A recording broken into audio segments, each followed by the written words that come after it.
Did you realize that the nation's largest charitably funded faith-based healthcare center is located right here in our city of Memphis?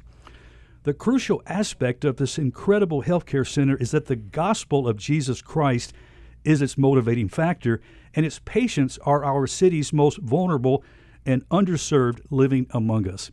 Hi, and welcome to Mid-South Viewpoint. I'm Byron Tyler. Today we have the pleasure to welcome to the show the founder of the nation's largest charitably funded faith-based health center, our guest, Dr. Scott Morris. Scott, it's always good to see you.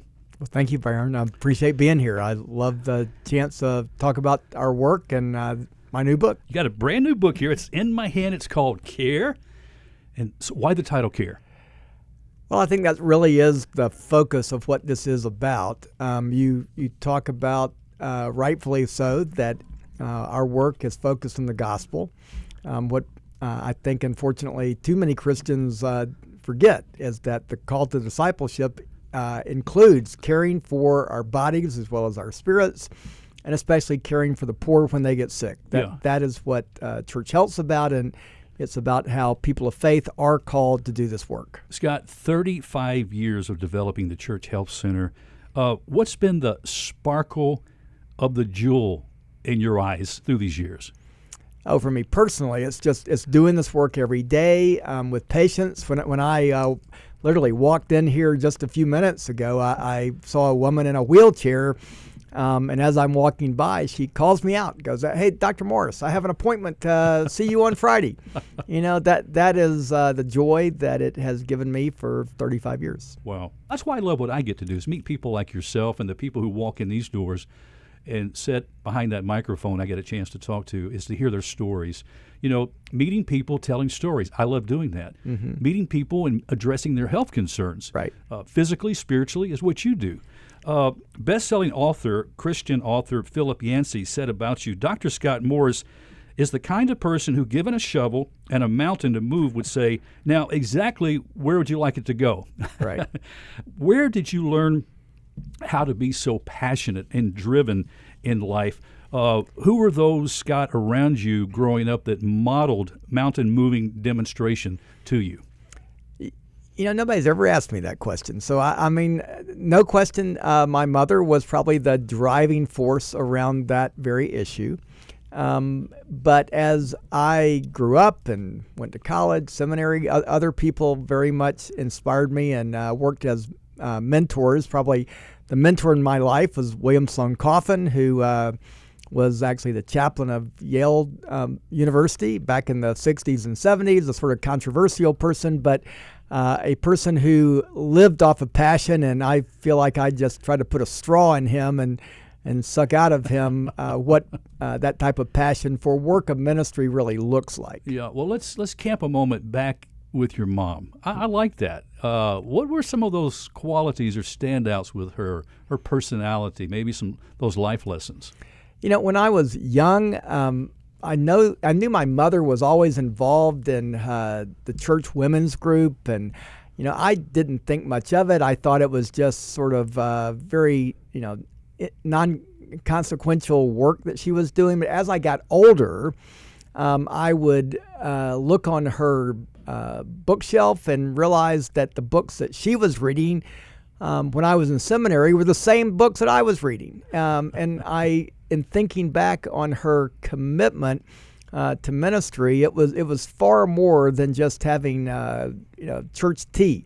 You know, she was about the transformative work of the gospel. Back in the 60s and 70s, it was not necessarily something that a woman would do.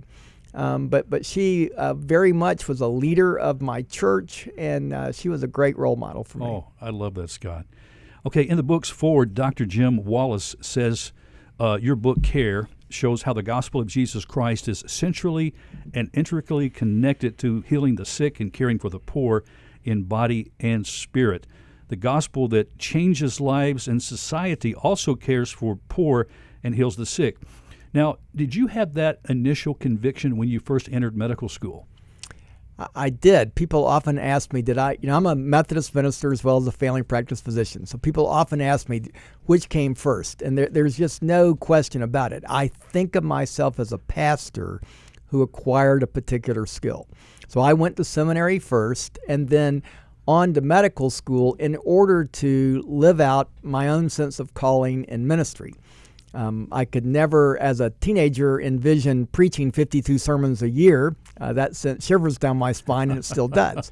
But even as a teenager, and I was looking for how I could live out a calling, it was always to both faith and health, medicine and ministry. But medicine is just a tool that I use, and hopefully to be an effective pastor. I think somebody by the name of John Wesley was very influential in your life too. Yeah, so John Wesley, the founder of the Methodist Church, actually thought of himself as a physician. He practiced medicine from the day he was 19 until he died. He wrote a book called Primitive Physic, which was so successful on the American frontier that as late as 1850, if we were in Memphis in 1850, there would have been a greater chance of you having a copy of Wesley's book, Primitive Physic, than you would your own copy of the Bible. And Wesley believed that every Methodist church, and indeed every church, should be involved in direct hands-on health care. He was innovative too. I mean, there was a early development of electricity, and he saw a use for that, medically speaking. Right. Wesley actually saw a demonstration of static electricity put on by Benjamin Franklin in London, and he was so enamored with the idea that he went home and created his own device that he called an electrifier, which he came to realize actually had medicinal values to it. Now, sometimes people laugh about it, but, if you fall down dead right here, you probably want me to put a little electricity through your heart. Yes. Electricity is actually very important in healthcare, and Wesley was one of the very first people to actually see that it had true value. Scott, why are some doctors that identify as followers of Christ seem to overlook the connection the gospel has to healing the sick, even though they read in the Bible that Jesus healed the sick? Yeah, we can never forget that a third of the gospel has to do with healing the sick. It is literally on every page. And the call to discipleship is to do three things: to preach, to teach, and to heal. You do not get to take a pass on the healing part. You want to follow Jesus, you got to be engaged in the healing ministry. If not, you are not taking the gospel seriously. Now, the question was, why do people not pay attention? I 100% blame Descartes. Descartes, a 17th century French philosopher, recapitulates Plato and convinces us we can take a human being and separate us into a body and a spirit. And we put the body on one side and say it's the purview of science and medicine.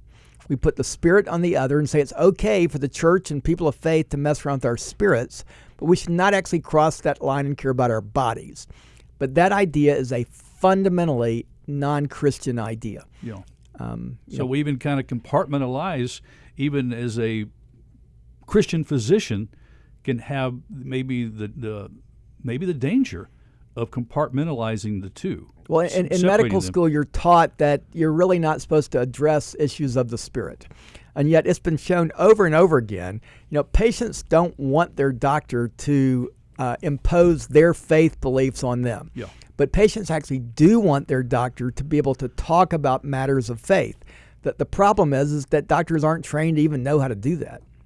I tell you, when my doctor prays with me, I feel a whole lot better just knowing that they are thinking about that aspect, that dimension of my soul, the spirit side, taking time to pray and take those concerns to God. There's a spiritual dimension to life that everyone needs to recognize, and especially physicians. Yeah.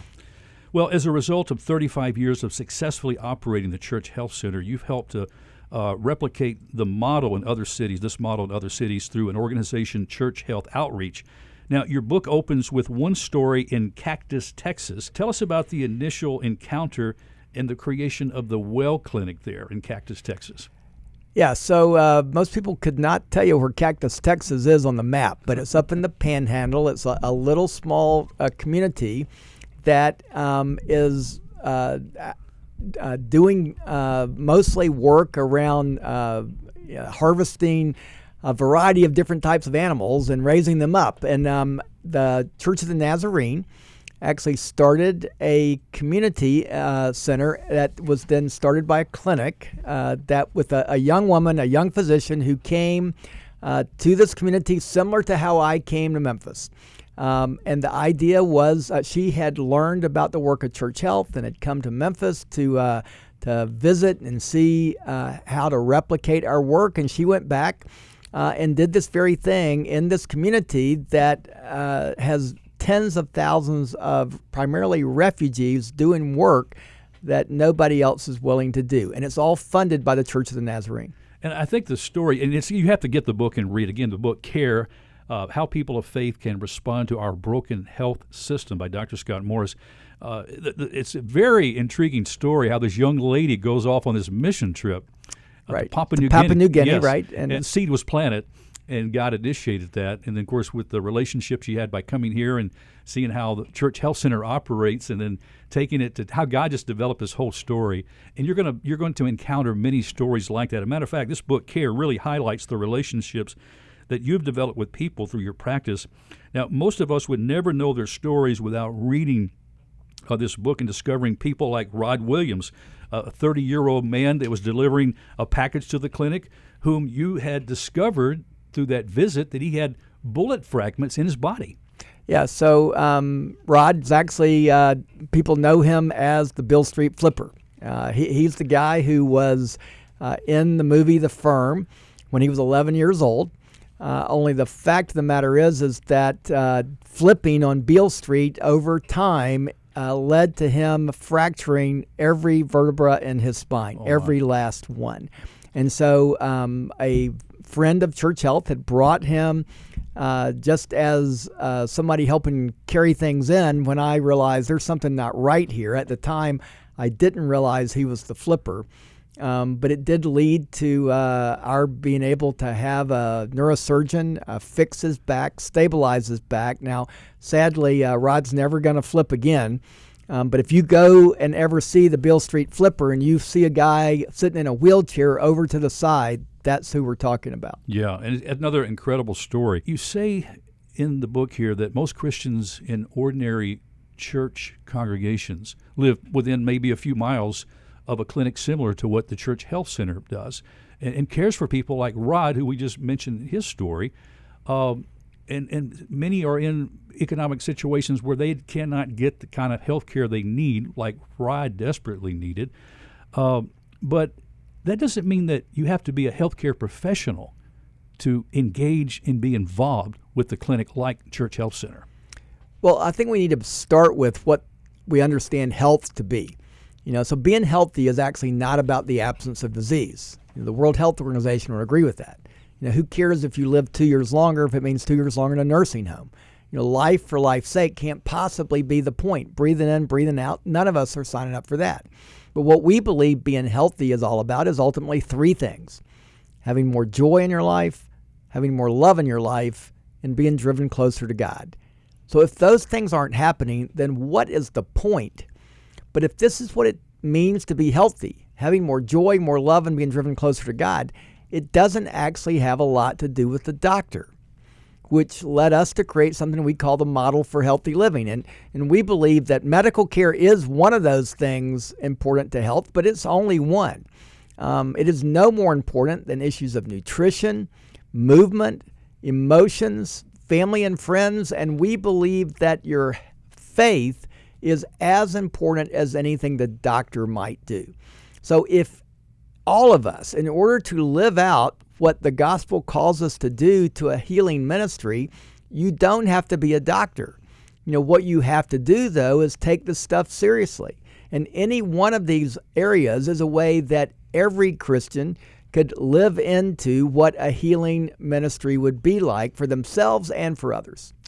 Now, you, since 2020, have been dealing with the pandemic like healthcare professionals in the whole world with COVID. And we've done a radio show on this. I've had you on at the very beginning of just giving information and precaution, giving precautions to our community about the COVID pandemic. How would you describe running Church Health Center during the first 2 years of the COVID pandemic?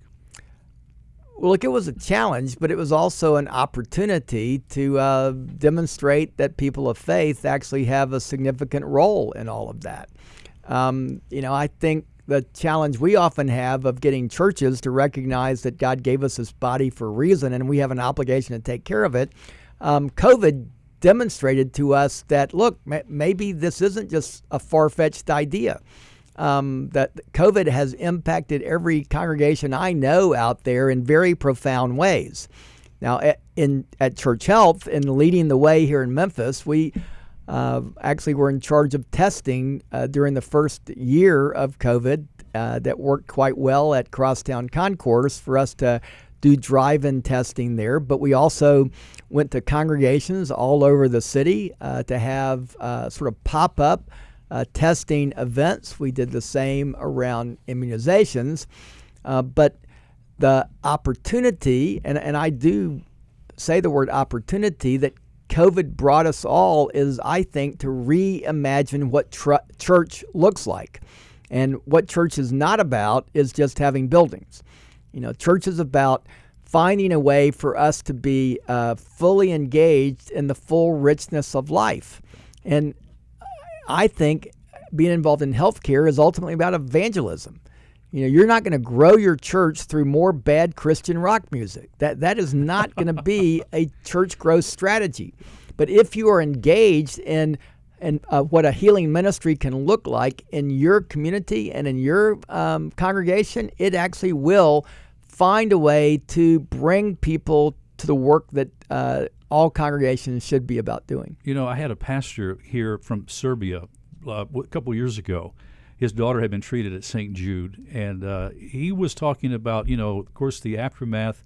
He grew up in the war-torn Serbia and just all of the brokenness and the pain of, being in a war-torn area. And he said when God led him to start a church in the rebuilding, of his community, that it really wasn't until they started addressing the needs of special needs people that their church started to grow. And when they did that, they just started seeing God just started blessing, and they were reaching an aspect that the church was, negating. They were not addressing those with special needs. And it was an incredible story. Well, I think you grow the church by doing what we are called to do as people of faith. And caring for our bodies is critical to that. Yeah. One of the problems we have in the church, though, is we have not come close to taking this seriously. And an example of this is around issues of food. In the midst of the obesity epidemic in America, clergy are actually 20% heavier than the rest of the population. The least healthy meal you could eat every week is actually at a church. Our churches have blessed the sin of gluttony for the sake of fellowship. Wow. That is not okay. But if you want to know how to eat right, just eat the way Jesus ate. Jesus ate food that was always locally grown. He ate food that was grown close to the ground. He never ate alone.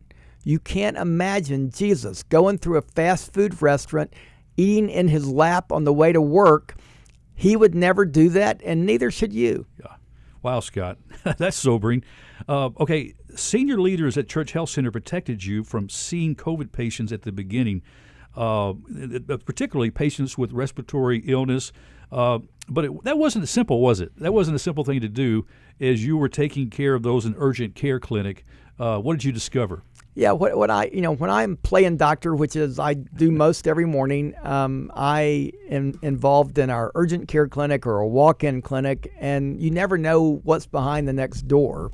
But because I am the CEO of Church Health, the idea, if I were to get COVID, it would have meant I would have been out for a while and everybody who came in contact with me. So the idea was for us to sort of create a barrier around me, which we did successfully. But I was always on the front line, and I need to be on the front line.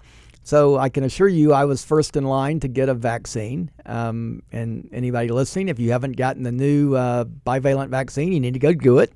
It is truly life-saving, and I believe God expects of us to use our minds and use science when possible in order to live to be faithful witnesses to what discipleship's all about. So yes, it was hard at first, and it continues to be hard, but we do this the best we can every day.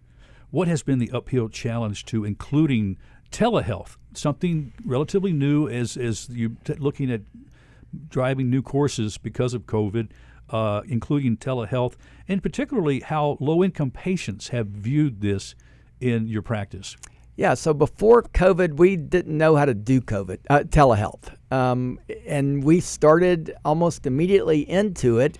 We morphed into our ability to provide telehealth in a very short period of time. However, poor people oftentimes, and this is true here today, see it as second-rate medicine. You don't want to see me. You're going to only do it, over Zoom, without realizing that the president of the bank wants to have a telehealth visit. So it continues to be a challenge. We have a very hard time selling our patients that we can deal with most all of their problems just in a telehealth visit. So it has not been quite the success story that I wish I was here to tell you. Yeah, trying to still navigate through that. The biggest healthcare question, which addresses in the book here, why do pills cost so much? I mean, everybody wants to know. How have you navigated through the years of securing medication for your patients, and many of those with chronic medical conditions?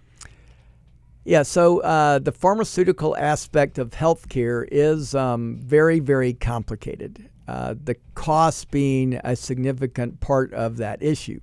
Our medical industrial complex has figured out a way to make $1 gazillion selling people drugs.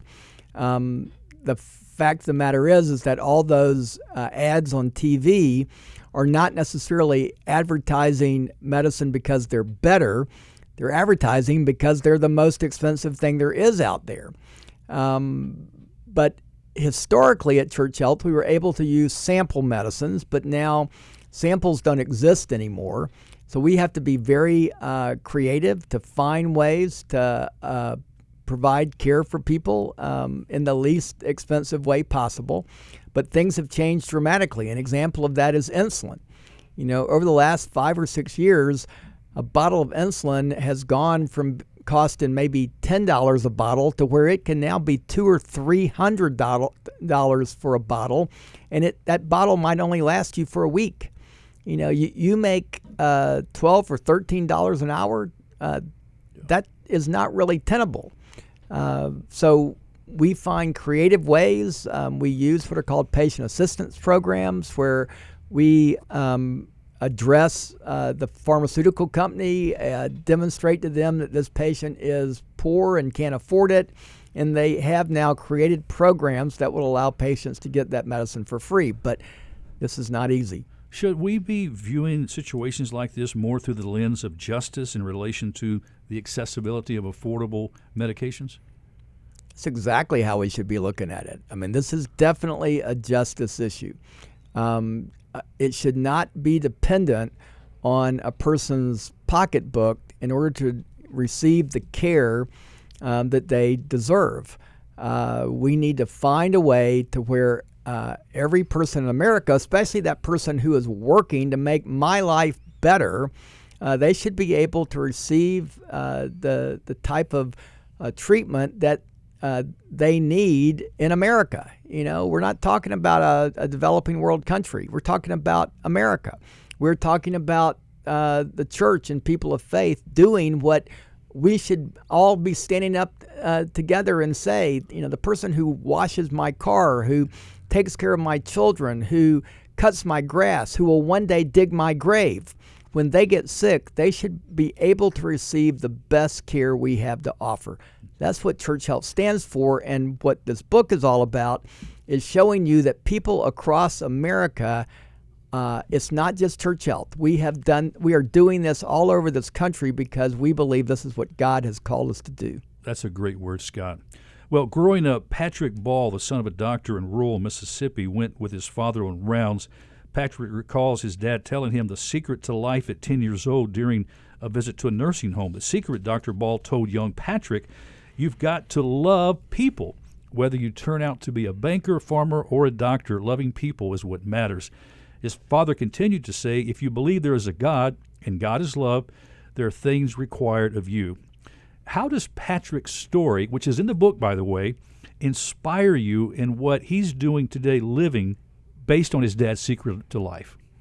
Yeah, so Patrick has taken his own calling and his own sense of being involved in ministry as a physician, and now is the lead physician at a clinic that is in South Haven. It's not in Memphis. It's just across the border in Mississippi. Anybody listening, if you were working in uninsured, you might Google Patrick Ball, and that is going to be available for you. But it's an example of how this work is not just about Scott. It's not just about church health. It is about all of us taking seriously what God expects of us, and there are ways for physicians, for nurses, for dentists, but just for a common lay person to reach out and do what the gospel has called us all to be about. That's a great story, Scott. Patrick's is one of the highlight stories. They're all great, but that is a great story in the book. Now, there are 10 chapters in the book. Care, How People of Faith Can Respond to Our Broken Health System by Dr. Scott Morris. Not to lessen the value of any of those relationships that you detail in the book, but is there one chapter, one individual story or inspiration that stood out most to you when writing the book?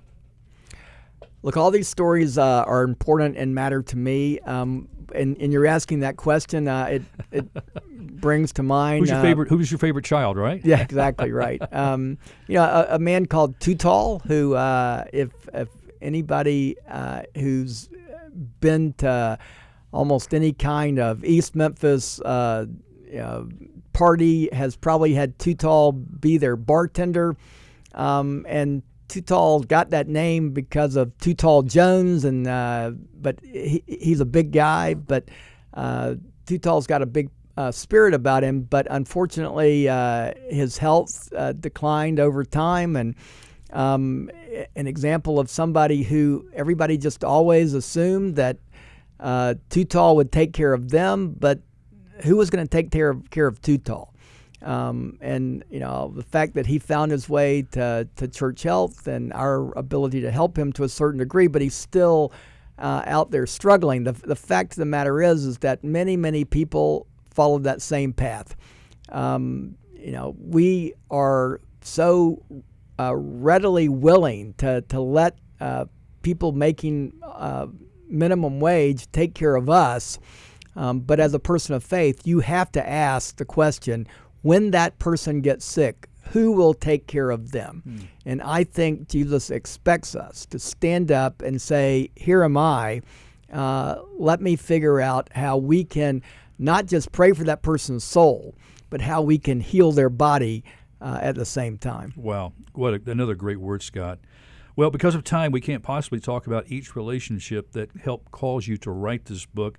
But I think it's appropriate for us to end our time mentioning your wife, Mary. You say she gives you a place of rest, and in her you find your spirit renewed. How has Mary influenced you most, Scott, with foremost her love for the gospel? And how does she provide that safe place where your spirit is refreshed? So Mary has a very big personality. But once you meet Mary, you will forget me very quickly. But Mary's not a physician. She's not. She's a classically trained musician. She's an actress. But she's been able to use her ability to connect to people. To really stand side by side with me, for us to walk hand in glove together, telling our story. She's a great example of you don't have to have a medical degree in order to make a difference in healthcare for the poor. She takes seriously the call to discipleship in her own level, using the skill set she has. And she does it by engaging people through humor and engaging people to show them that God's love extends to each and every one of us in very powerful ways. I like the way your face lights up when you talk about Mary. Well, it absolutely does. So, next question is, how and where can we get a copy of the book Care? Yeah, so Care is being released on October 27th. You can pre-order a copy today on Amazon. There's a couple of book signings coming up. One at Novel, the bookseller in Laurelwood, and then actually at Crosstown Concourse, we will have a book signing there. If you want to learn more, just go to the Church Health website, which is churchhealth.org, and invite anybody to come to Novel or come to the book signing at Crosstown. The book is Care, How People of Faith Can Respond to Our Broken Health System by Dr. Scott Morris. Scott, thank you so much for what you're allowing Christ and have been for so many years now through Church Health Center, sharing these stories through the book Care and other books, of course, you've written. It's not your first book, but thank you for allowing God to use you for his kingdom here in our community and really impacting clinics all over our country and I'm sure around the world too, from the model that God has given you to serve people. Thank you so much for sharing with us today. Well, thanks for giving me this opportunity to tell about the story and the work of Church Health and the mission that we are all on to be faithful to what God expects of us. Well, friends, that's all the time we have on this edition of Mid-South Viewpoint. Please get your copy of the book, Care, How People of Faith Can Respond to Our Broken Health System by Dr. Scott Morris. It's available, as Scott said, coming up on Amazon. The book signings, make sure you take advantage of these opportunities to get your copy of the book. I'm Byron Tyler. That's all the time we have on this edition of Mid-South Viewpoint. Thanks for stopping by. We'll talk to you next time. Bye-bye.